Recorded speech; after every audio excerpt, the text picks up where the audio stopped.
আজকের গল্প, চার বন্ধু দার্জিলিং দিয়ে ফেরার রাত। কী ঘটেছিল? সেদিন ছিল দুর্গাপুজোর দশমী শেষ হয়ে একাদশীর দিন।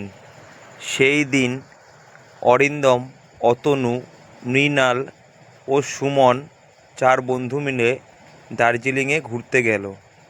মৃণাল ছাড়া বাকিদের তিনজনেরই বাইক ছিল। 3 দিন পাহাড় ঘুরে তারা লক্ষ্মী পুজোর দিনে ফেরার সিদ্ধান্ত নিল। কিন্তু হোটেল ছাড়তে তাদের দেরি হয়ে গেল।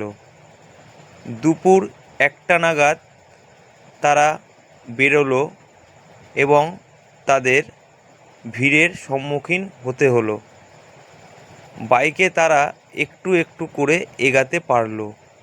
সন্ধ্যায় শিলিগুড়ি পৌঁছে চা টোস্ট খেয়ে সিগারেট টেনে আবার তারা রওনা দিল। ইসলামপুর পার হয়ে কিষানগঞ্জে মিলানের ম্যাপ ভুল হয়ে গেল। তারা অন্য রাস্তায় ঢুকে পড়ল।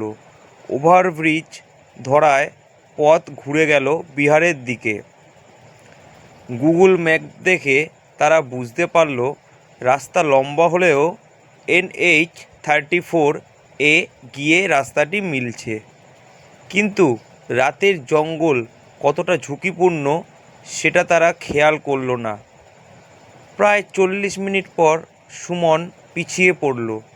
দেখা গেল তার বাইকের পেছনের চাকা লিক হয়ে গেছে। অরিন্দম বলল, গ্যারেজ হয়তো সামনেই আছে। মৃণাল সুমনের সাথে রইল। অরিন্দম আর অতনু সামনে গ্যারেজ খুঁজতে গেল। আধ ঘন্টা পরে প্রায় 25 কিলোমিটার এগিয়ে তারা একটি মুদিখানা দোকান দেখতে পেল। সিগারেট খেতে খেতে সেই দোকানদারকে জিজ্ঞাসা করতেই তারা জানতে পারল যে আশেপাশে 50 কিলোমিটারের মধ্যে কোনো গ্যারেজ নেই। সেই দোকানদার তাদের পরামর্শ দিলেন বাইক ফেলে রেখে সবাই তার বাড়িতে রাত কাটাতে পারে।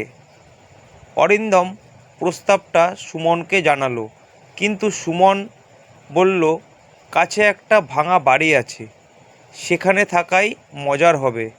খাবার নিয়ে এলে চারজনেই রাতটা ওই ভাঙা বাড়িতেই কাটাতে পারবো। সকালের কথা তখন দেখা যাবে।